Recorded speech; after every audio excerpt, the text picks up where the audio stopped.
Hello everyone, welcome to our YouTube channel my school. This is Kirti. So आज हम study करने जा रहे हैं क्लास 8 चैप्टर नंबर 3 जिसका नाम है अंडरस्टैंडिंग क्वाड्रिलेटरल्स। हमने अपने प्रीवियस वीडियोस में 2 चैप्टर कंप्लीट कर लिए हैं।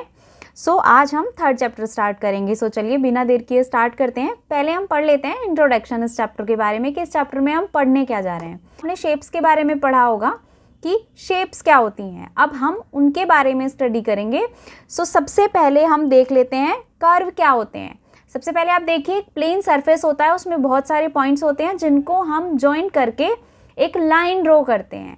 वो लाइन फ्री हैंड भी हो सकती है और एक स्ट्रेट लाइन भी हो सकती है। फ्री हैंड से मतलब जो कि हम रैंडम ड्रॉ कर देते हैं, और स्ट्रेट लाइन मतलब एक सीधी लाइन। तो अब हम कर्व ड्रॉ करते हैं। कर्व क्या होता है? फ्री हैंड हमने कोई भी ड्राइंग बना दिया, वो होता है एक कर्व। अब इसके भी टाइप्स होते हैं, कर्व के भी। सो सबसे पहला टाइप कर्व का है प्लेन कर्व। अब हम प्लेन कर्व की बात कर रहे हैं। तो प्लेन कर्व कौन से होते हैं? सिंपल कोई भी शेप आपने बनाया, ये क्या हो गई? ये एक कर्व हो गया और एक शेप हो गई, तो इसको हम बोलेंगे प्लेन कर्व। ओपन कर्व क्या होता है? जब हम फ्री हैंड कोई भी ड्राइंग बना देते हैं पर वो क्लोज नहीं होती। देखिए इसकी ये साइड खुली है, या फिर कोई भी रैंडम ऐसे हमने शेप बनाया, इसका ये साइड ओपन है, तो ये हो जाएगा ओपन कर्व। अब हम बात करेंगे क्लोज कर्व की। क्लोज कर्व क्या होगा कि फ्री हैंड भी हो सकता है और स्ट्रेट लाइन से मिलकर भी बना हो सकता है। तो जब कोई शेप क्लोज हो जाती है तो वो हो जाएगा हमारा क्लोज कर्व। आई होप आपको ये क्लियर हुआ होगा। सो ये हमने क्यों पढ़ा? ये हमने सिर्फ बेसिक नॉलेज के लिए पढ़ा। अब हम स्टार्ट करने जा रहे हैं चैप्टर के टॉपिक्स। चैप्टर के टॉपिक स्टार्ट होते हैं पॉलीगन से।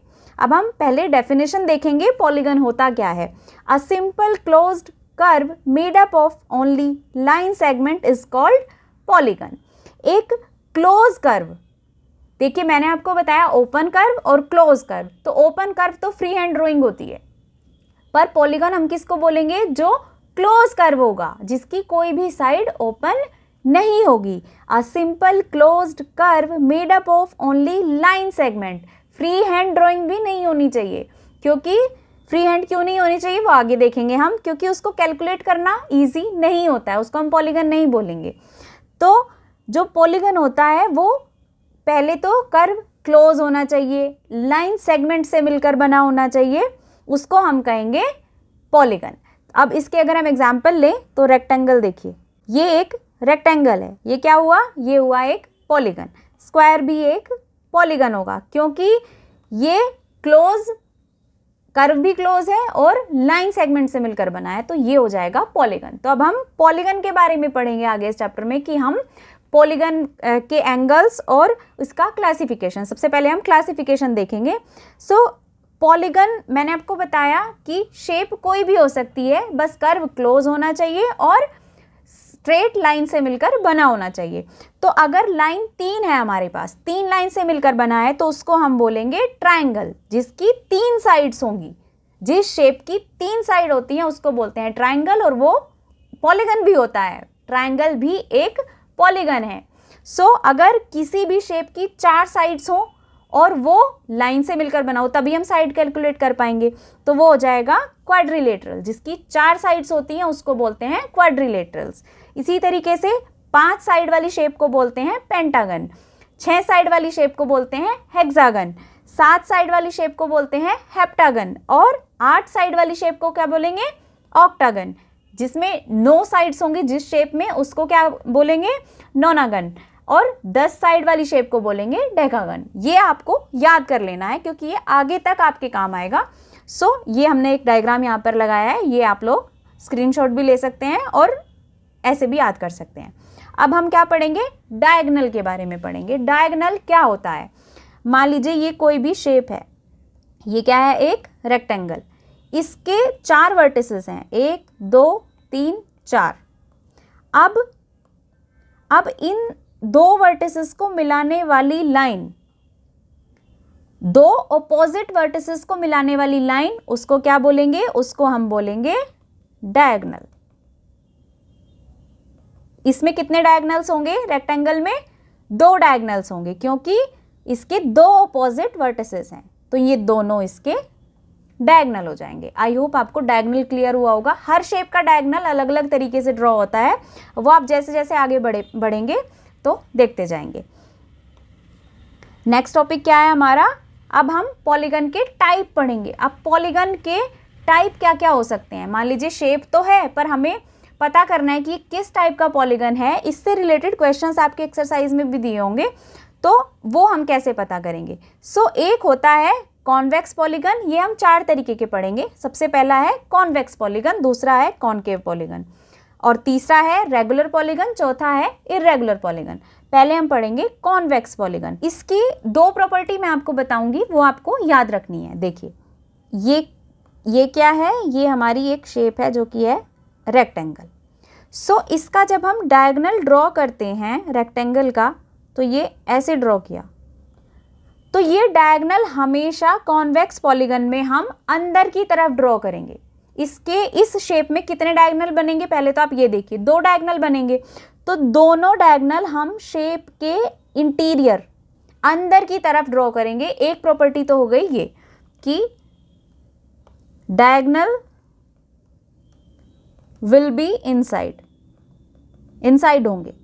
दूसरी क्या हो गई, दूसरी होगी कि इसके सारे एंगल, इस पॉलीगन में जितने भी एंगल होंगे वो सारे 180 से छोटे होंगे।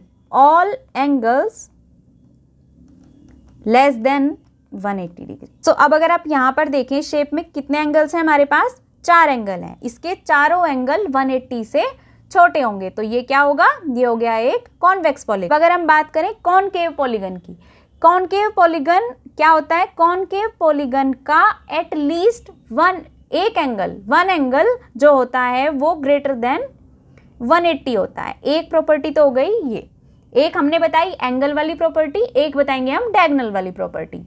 डायगोनल वाली प्रॉपर्टी क्या हो जाएगी, इसका डायगोनल हमेशा एटलीस्ट एक डायगोनल शेप के बाहर की तरफ से जाएगा, मतलब एक्सटीरियर डायगोनल होगा। अब एक एग्जांपल ले लेते हैं इसकी शेप का, तब आपको समझ आएगा। देखिए ये शेप, देखिए ये हमारा कॉनकेव पॉलीगन है।